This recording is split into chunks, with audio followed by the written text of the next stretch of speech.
सखी सहेली कार्यक्रम में आप सभी का बहुत बहुत स्वागत है और आज स्वीकार कीजिए पूनम त्रिपाठी और आकांक्षा सिंह का नमस्कार। पूनम, हाँ। तो समय व्यर्थ न गवाते हुए बता देते हैं कि आज जो पिटारा है उसमें क्या क्या है। आकांक्षा, बिल्कुल, मतलब तुम पॉइंट पे आ गई ना कि भाई हमारे श्रोताओं का समय ना बर्बाद हो। वाकई समय तो बड़ा अमूल्य होता है। बिल्कुल होता है। तो भाई आज तो जैसे कि सोमवार है और सभी श्रोता हमारे जो हैं वो जानते ही हैं कि हम धारावाहिक चित्रलेखा उन्हें सुनाएंगे आज। तो उसका सुनेंगे आप 15वां भाग। बिल्कुल। और साथ ही साथ धारावाहिक चित्रलेखा तो हम सुनेंगे ही, साथ ही साथ सखी विशेष के अंतर्गत आज हम बात करेंगे साहित्यकार चित्रा चतुर्वेदी जी के बारे में। और आकांक्षा, क्या है ना कि अभी जैसे बारिश का मौसम है और हर बार हम सोमवार के दिन सौंदर्य से संबंधित बहुत सी चीजें हम बताते हैं। तो आज हम लेकर आए हैं घने घने प्यारे प्यारे जो बाल होते हैं ना, जो हमारी खूबसूरती को बढ़ाते हैं, उनके बारे में। हाँ, और एक चीज और हमारे व्यक्तित्व में बहुत जरूरी होती है पूनम, और कह सकते हैं कि हमारी एक तरह से कहीं ना कहीं पहचान भी होती है, वो होती है हमारी आवाज।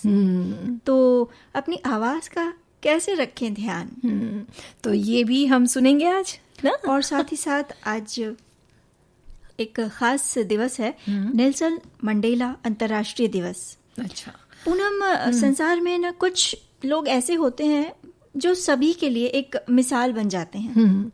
बिल्कुल सही कहा तुमने आकांक्षा। और ऐसे ही रंग भेद का विरोध करने वाले, अहिंसा के मार्ग में चलने वाले एक खास व्यक्तित्व के धनी थे, वो थे नेल्सन मंडेला, जिनका जन्म 18 जुलाई 1918 को हुआ। ये दिन अंतर्राष्ट्रीय स्तर पर लोकतंत्र के लिए संघर्ष और विश्व भर में शांति को बढ़ावा देने के लिए नेल्सन मंडेला के योगदान को सम्मानित करने के लिए मनाया जाता है। 10 नवंबर साल 2009 को संयुक्त राष्ट्र महासभा ने 18 जुलाई को नेल्सन मंडेला अंतर्राष्ट्रीय दिवस के रूप में मनाने की घोषणा की। नेल्सन मंडेला ने जीवन भर शांति के लिए और रंगभेद के खिलाफ उल्लेखनीय काम किया है। साल 1956 में राजद्रोह के आरोप में उन्हें गिरफ्तार किया गया, बाद में उन्हें रिहा कर दिया गया। कई सालों तक उन्हें दक्षिण अफ्रीका से बाहर रहना पड़ा, पर साल 1964 में उन्हें कर्मचारियों को हड़ताल करने के लिए प्रेरित करने और रंगभेद के खिलाफ आवाज उठाने के लिए आजीवन कारावास की सजा सुनाई गई और उन्होंने अपने जीवन के लगभग 27 साल जेल में बिताए। लेकिन 11 फरवरी 1990 को उनकी रिहाई जब हुई तो उसके बाद उन्होंने समझौते और शांति की नीति अपनाकर एक लोकतांत्रिक और बहुजातीय अफ्रीका की या कहें कि नए अफ्रीका की नींव रखी उन्होंने। बिल्कुल। और साल 1994 में दक्षिण अफ्रीका में पहली बार रंग भेद रहित चुनाव हुए और बहुमत के साथ उनकी सरकार बनी। और 10 मई 1994 को नेल्सन मंडेला दक्षिण अफ्रीका के पहले अश्वेत राष्ट्रपति बने। नेल्सन मंडेला गांधी जी को अपना प्रेरणा स्रोत मानते थे और उनके अहिंसक मार्ग के समर्थक भी थे। दक्षिण अफ्रीका के लोग उन्हें राष्ट्रपिता मानते थे और नेल्सन मंडेला को मदीबा कहकर बुलाते थे, जो कि बुजुर्गों के लिए एक सम्मान सूचक शब्द होता है। और इतना ही नहीं, उन्हें लोकतंत्र के प्रथम संस्थापक, राष्ट्रीय मुक्तिदाता और उद्धारकर्ता के रूप में भी देखा जाता था। 1990 में उन्हें भारत के जो सर्वोच्च पुरस्कार होता है भारत रत्न, उससे भी सम्मानित किया गया। ये पुरस्कार प्राप्त करने वाले वो पहले विदेशी थे। इसके बाद उन्हें साल 1993 में शांति के लिए नोबेल पुरस्कार भी प्रदान किया गया। नेल्सन मंडेला के विचारों में उन्हें आम लोगों में लोकप्रिय और प्रसिद्ध कर दिया। उनका कहना था कि शिक्षा सबसे सशक्त हथियार है जिससे दुनिया को बदला जा सकता है। साथ ही वो ये भी कहते थे कि जातिवाद से मुझे नफरत है और जो देश के विकास में सबसे बड़ी बाधा है। और उनका ये भी कहना था कि आप किसी काम में तभी सफल हो सकते हैं जब आप उस पर गर्व करते हैं, और एक अच्छा दिमाग और एक अच्छा दिल हमेशा से विजयी जोड़ी रहे हैं। ये सारे उनके विचार हैं जो उन्होंने कहे हैं, और इन सब विचारों ने लोगों को काफ़ी प्रभावित भी किया है। 5 दिसंबर 2013 में जोहान्सबर्ग में फेफड़ों में इन्फेक्शन की वजह से उनका निधन हो गया। और इन महान व्यक्ति को हमारा शत नमन। वाकई जीना तो वही है जो औरों को जीवन देता है। भाई अपने लिए तो सभी जीते हैं पूनम, थोड़ा अपने साथ साथ दूसरों का भी ख्याल रखना बेहद जरूरी है। और वो कहते हैं ना कि अगर लक्ष्य तक पहुंचना हो तो रास्तों में कितनी भी रुकावटें आए, तकलीफें आए, कदम रुकते नहीं जब तक कि हमें अपनी मंजिल ना मिल जाए। और ऐसे ही हौसलों भरी कहानी है साहित्यकार चित्रा चतुर्वेदी की। एक अद्भुत साहित्यकार लेखिका चित्रा चतुर्वेदी का जन्म 20 सितंबर 1939 को आगरा में हुआ। उनके पिता B.K. चतुर्वेदी मध्य प्रदेश के हाई कोर्ट में जज थे और वो जबलपुर आ गए और उनके साथ चित्रा चतुर्वेदी भी उनके साथ यहाँ जबलपुर आ गई। उन्होंने अपनी ग्रेजुएशन की जो पढ़ाई है वो जबलपुर से की, लेकिन बाद में MA और PhD की उपाधि के लिए वो इलाहाबाद चली गई। बिल्कुल, लेकिन चित्रा जी को नर्मदा से विशेष लगाव था और यही कारण था कि एक बार फिर उन्होंने अपना ट्रांसफर जबलपुर करवा लिया। चित्रा जी का जीवन साध्वी की तरह रहा। उनका रुझान लेखनी में था, लेखन की तरफ उनका रुझान ज्यादा था, तो और वो अपने साहित्य से प्रेम करती थी और अपने इसी काम में वो दिन रात लगी रहती। हम ये कह सकते हैं कि उन्होंने अपना पूरा जीवन अपने साहित्य को समर्पित कर दिया था। शायद यही कारण भी था कि वो अविवाहित रहीं। साहित्य जगत में उन्हें कार्तिका के नाम से जाना जाता था। उन्हें हिंदी साहित्य की चर्चा, उनके जो हिंदी साहित्य की चर्चा थी वो देश में नहीं विदेशों में भी रही, लेकिन अपने काम का उन्होंने कभी दिखावा नहीं किया ना। हमेशा वो प्रचार प्रसार से दूर ही रही। सादा जीवन उच्च विचार, ऐसी भावना के साथ वो सदा अपने साहित्य सेवा में लगी रही। बिल्कुल, बहुत ही सुलझे विचारों की चित्रा जी ने नए नए महिला लेखिकाओं को प्रोत्साहित भी किया। उनके लेख और हिंदी साहित्य हमेशा से नवोदित लेखकों और लेखिकाओं के लिए एक मार्गदर्शक का काम करते रहे हैं। डॉक्टर चित्रा चतुर्वेदी जी ने रामायण और महाभारत के पात्रों के ऊपर अत्यंत ही सुंदर उपन्यास लिखे हैं।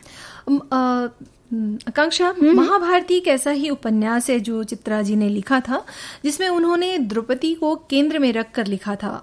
इस उपन्यास में उन्होंने द्रौपदी के संघर्ष भरे समय की जीवंत व्याख्या की है और इस उपन्यास में जो महाभारती जो उपन्यास था इसको कई दिग्गज लेखकों ने भी सराहा ना। बिल्कुल, ये उपन्यास पूनम हिंदी पाठकों में ही नहीं बल्कि मराठी भाषा में भी लोकप्रिय रहा, इसका जो अनुवाद था।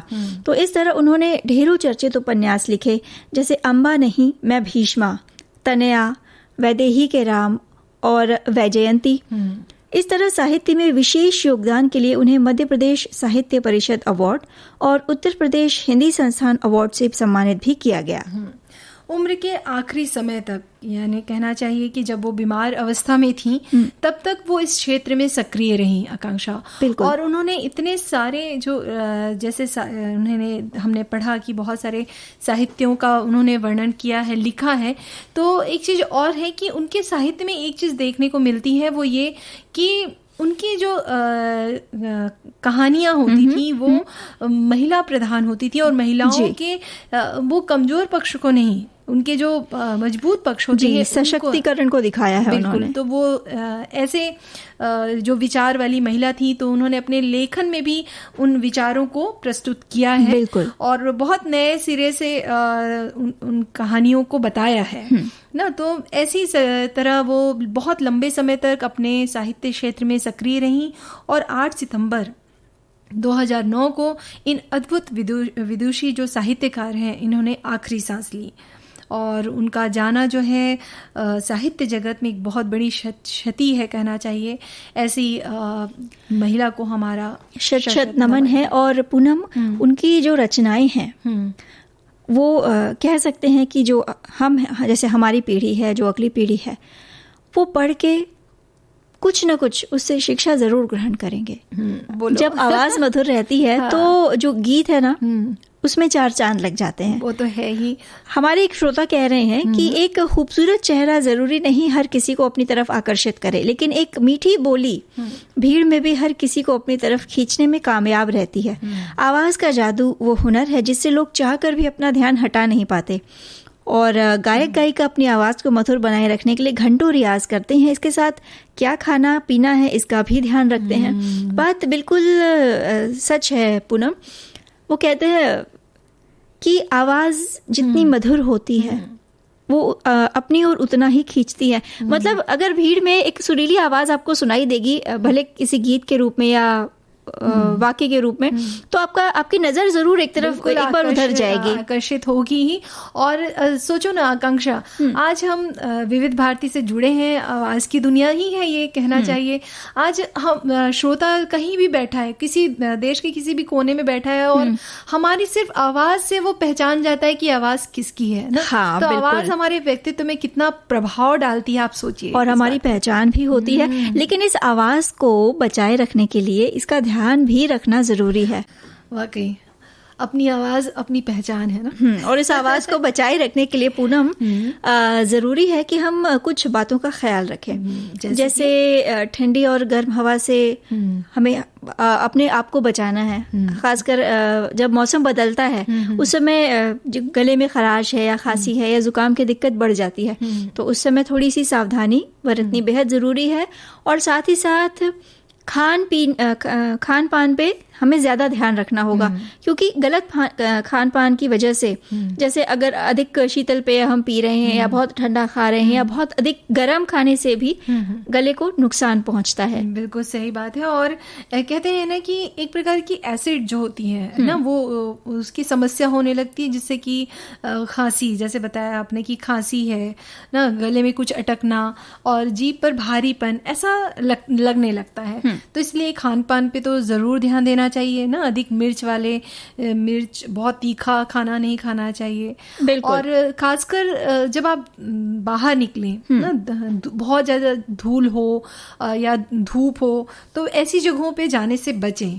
और जैसे धूल मिट्टी जो होती है, तो ऐसे जो बारीक कण होते हैं, जो बारीक कण होते हैं, जो नाक से हमारे श्वास में जाकर हमारे गले को प्रभावित कर सकती है ना, तो ऐसी चीजों से भी बचें।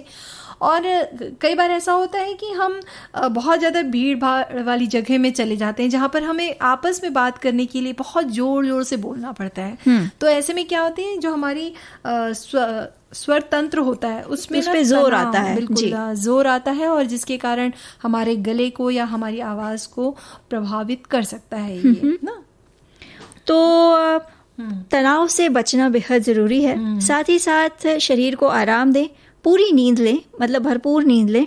और अगर आपको ऐसा लग रहा है कि गले में थोड़ी सी खराश है या आवाज़ थोड़ी भारी लग रही है, तो हल्का गुनगुना पानी पिएं या शहद युक्त गुनगुना पानी पिएं। और गुनगुने पानी में नमक डालकर उसका गरारा करने से भी फ़ायदा होता है।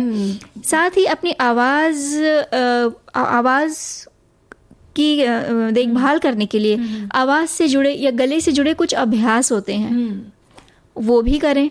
बिल्कुल, ऐसे अभ्यास करने से क्या है कि आपकी जो आवाज की क्वालिटी है वो भी सुधर सकती है ना। बिल्कुल कहना चाहिए कि कई बार ऐसा होता है कि खराश सी आने लगती है आवाज में, तो ऐसी इस तरह के अभ्यास से आप इन सब बातों से बच सकते हैं। और एक चीज जो और है कि जब आप तेज पंखा चलता है और एसी जो कि हम गर्मी में बहुत उपयोग में लाते हैं ना, तो उसके सीधे प्रभाव में नहीं सोना चाहिए। कहना चाहिए कि बहुत तेज हवा आ रही है, उससे भी क्या होता है कि सीधे जो ठंडी हवा है नाक के जरिए गले में तक पहुंचेगी और आपके गले को खराब कर सकती है। तो इस तरह से चीजें भी नहीं करनी चाहिए।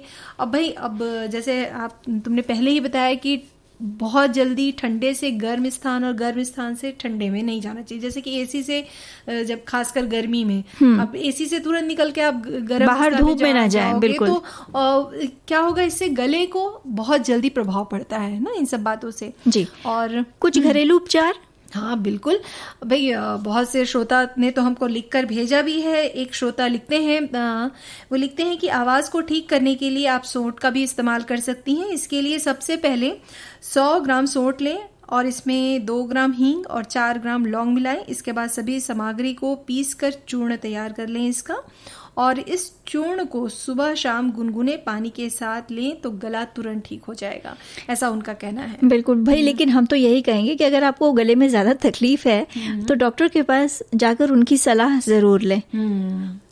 और हमारे एक श्रोता ये भी कह रहे हैं कि आवाज का रखिए ध्यान, यानी अपनी वाणी पर संयम या बोलने चलने का लहजा तरीका, संयम बरतते हुए शांत होकर बोलना या चिल्लाकर गरज कर बोलना तेज आवाज में, या तेज आवाज से अपने को सुरक्षित रखना। आवाज का संबंध गले से भी है, तो गला खराब होने पर आवाज खराब हो जाती है कि नहीं? बिल्कुल सही बात कही तुमने आकांक्षा, और मैं तुम्हारा इशारा समझ रही हूँ। और अपने श्रोताओं को हम अब सुनवाते हैं धारावाहिक चित्रलेखा का 15वां भाग।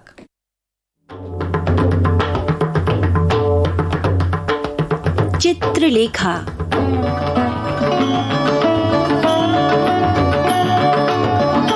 हिंदी कथा साहित्य के कीर्तिमान हस्ताक्षर भगवती चरण वर्मा की रचना चित्रलेखा।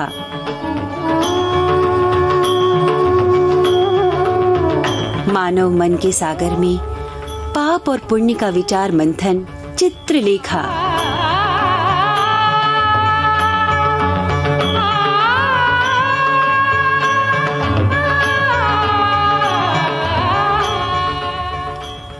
पिछली कड़ी में हमने पढ़ा कि चित्रलेखा ने अपने मन का भेद श्वेतांग पर प्रकट कर दिया, किंतु साथ ही श्वेतांग से ये प्रतिज्ञा भी ली कि इस भेद की बात वो किसी से नहीं कहेगा। उनका वार्तालाप अभी जारी है। आज की कड़ी में हम उसी को आगे पढ़ेंगे।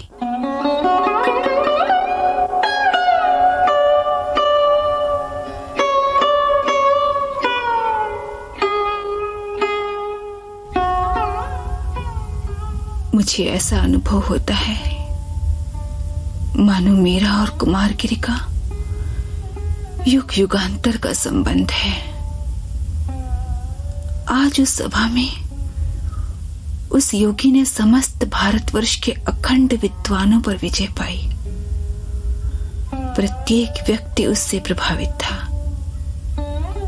पर मैं नहीं। और ये क्यों? ये केवल इसलिए कि कुमारगिरी को मैं जानती हूं और मुझको कुमारगिरी, हम दोनों जन्म जन्मांतरों में बराबर साथ रहे हैं। हाँ, समझा। जिस दिन से मैंने कुमारगिरी को देखा है, उस दिन से मैं उनकी ओर आकर्षित हो रही हूं। उनकी आत्मा की थाह वही ले सकता है जिसने उनकी आत्मा को अच्छी तरह से समझ लिया हो। मैं उनको अच्छी तरह से जानती हूं और साथ ही उनकी आत्मा को। श्वेतांग, कुमारगिरी मेरे जीवन के प्रधान अभिनेता हैं। समझ गया हूं देवी, पर मैं किस प्रकार सहायता कर सकता हूं? तुम मेरी सहायता केवल इस प्रकार कर सकते हो कि तुम बीजगुप्त पर मेरा भेद प्रकट ना करो। बीजगुप्त को मुझ पर अविश्वास होगा, पर तुम्हारा ये काम होगा कि तुम बीजगुप्त के अविश्वास को दूर कर दो। श्वेतांग,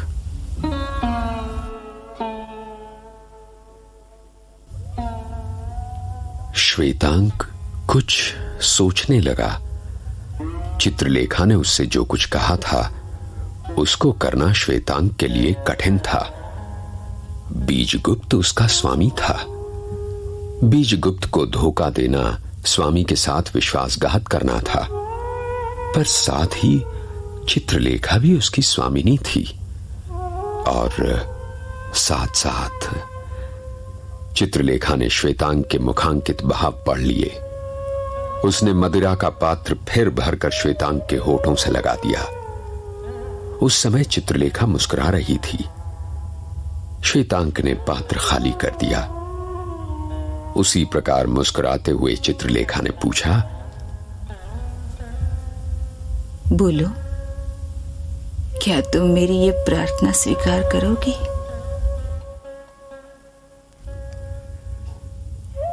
श्वेतांग मौन ही रहा। हां या ना उसके मुख से कुछ भी नहीं निकला। चित्रलेखा की मुस्कुराहट लोप हो गई। क्रोध की हल्की सी लाल रेखा उसके पराग से रंजित कपोलों पर दौड़ गई। उसके कोमल हाथ आवेश में थिरक उठे। उसने श्वेतांग का हाथ पकड़ लिया। श्वेतांग, मैं तुम्हें आज्ञा देती हूं कि जो कुछ मैंने कहा है तुम्हें करना पड़ेगा। जो आज्ञा स्वीकार है। तुम्हें शपथ लेनी पड़ेगी। नहीं, तुम्हें शपथ लेने की कोई आवश्यकता नहीं। तुमने अपना वचन मुझको दिया है और अपने वचनों की पवित्रता पर तुम्हें ध्यान रहेगा, इतना मुझे विश्वास है। इतना कहकर चित्रलेखा ने श्वेतांग के होठों से मदिरा का तीसरा प्याला लगा दिया। श्वेतांग के नेत्र बंद थे। उसने अपूर्व सुख का अनुभव किया। मदिरा पीकर उसने कहा, देवी, मैंने सदा तुम्हारी पूजा की है। मेरे जीवन का तुम्हारे जीवन से गहरा संबंध है। तुम मेरी स्वामिनी हो और मैं तुम्हारा दास। तुम्हारा प्रत्येक वाक्य मेरे लिए वेद वाक्य है। इतना विश्वास रखना और अपने वचनों की पवित्रता के विषय में मैं केवल इतना ही कह सकता हूं कि मैं नीच नहीं हूं। देवी, अब मुझे चलना चाहिए। क्या आज मुझे श्वेतांग को पहुंचाने का प्रबंध करना पड़ेगा? नहीं, अभी होश में हूं और होश में ही रहूंगा।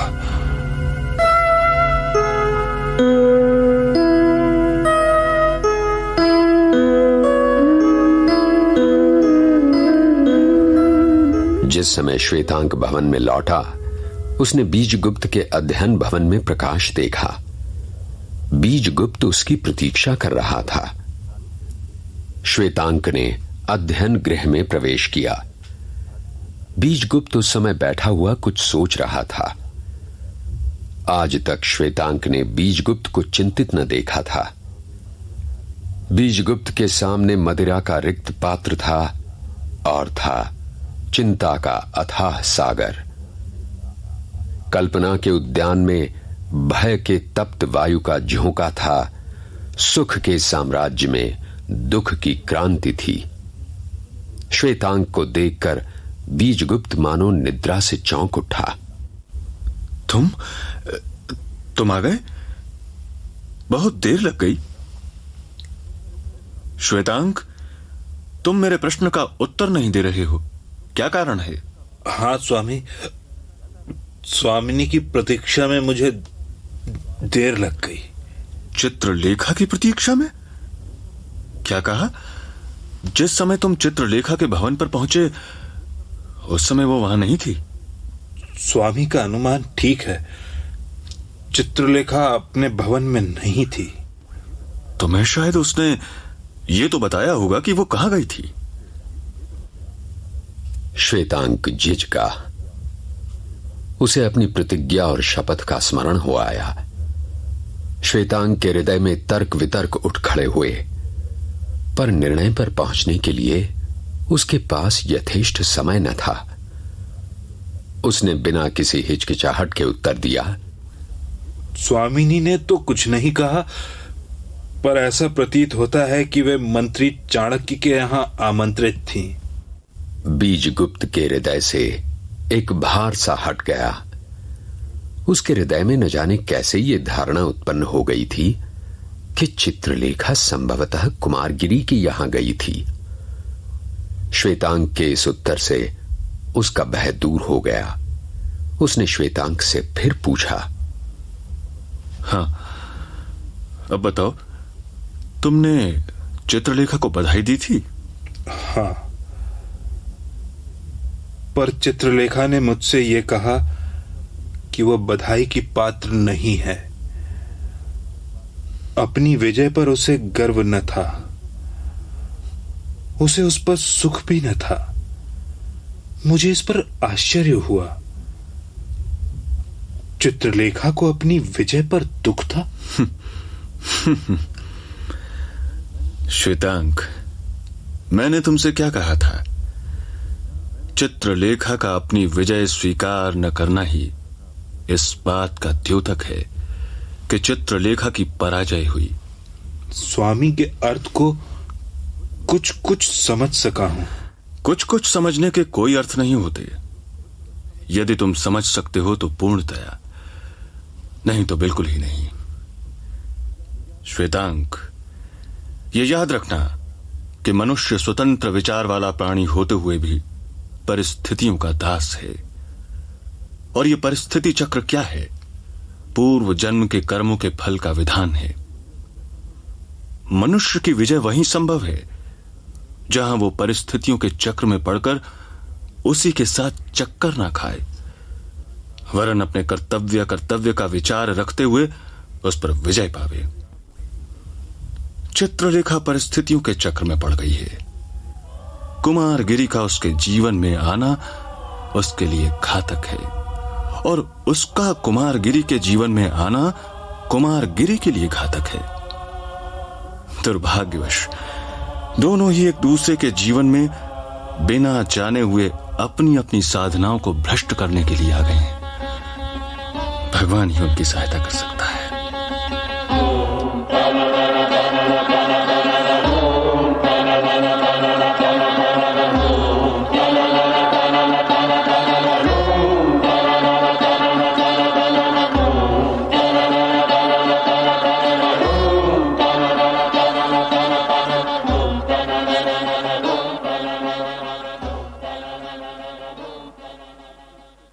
कितना सच कहा बीजगुप्त ने।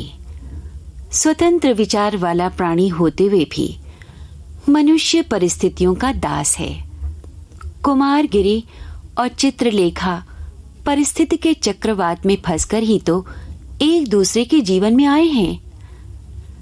घटनाओं ने आगे क्या मोड़ लिया, ये हम पढ़ेंगे अगली कड़ी में।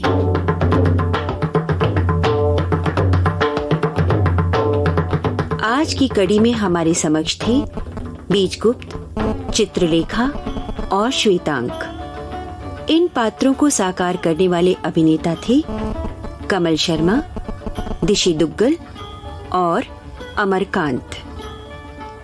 सूत्रधार थे हरीश भीमाणी।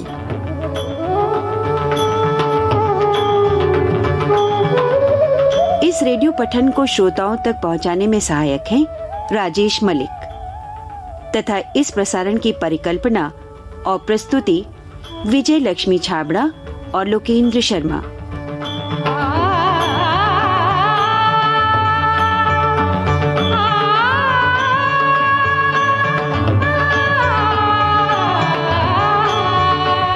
अब बीनू कलसी का अगली कड़ी तक नमस्कार।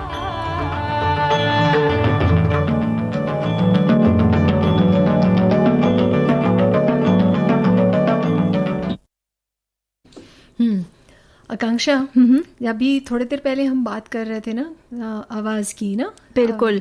तो ये कहते हैं ना कि सभी ये बात बोल रहे थे कि भाई जो आवाज़ है वो हमारे व्यक्तित्व की पहचान होती है। वैसे ही हमारे व्यक्तित्व में व्यक्तित्व बोलना चाहिए, हमारी खूबसूरती को बढ़ाता है। क्या कहना चाहिए, वो हमारे बाल नहीं, बहुत से ज़रूरी अंग हैं, लेकिन जो बाल है ना वो भी बहुत महत्वपूर्ण है। एक आकर्षक व्यक्तित्व में बालों की भी महत्वपूर्ण भूमिका होती है पूनम।